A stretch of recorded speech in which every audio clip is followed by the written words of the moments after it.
दिया। मोरनी हंस कर कहने लगी आज का काम आज ही, हाँ आज का काम आज ही करो, कल पे सब कुछ मत छोड़ो, जो भी सीखो अभी सीखो, वक्त किसी का वेट न करो। मोरनी बोली बच्चों से सपने सच होते हैं तब, जब तुम कहते हो अभी और शुरू करते हो सब आज नहीं अभी।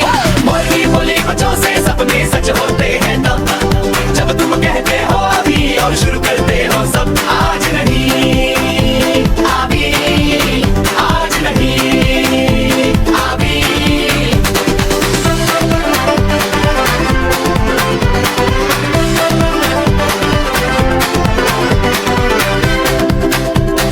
आज नहीं अभी।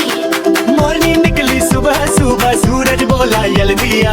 मोरनी हंस कर कहने लगी आज का काम आज ही, हाँ आज का काम आज ही करो, कल पे सब कुछ मत छोड़ो, जो भी सीखो अभी सीखो, वक्त किसी का वेट न करो।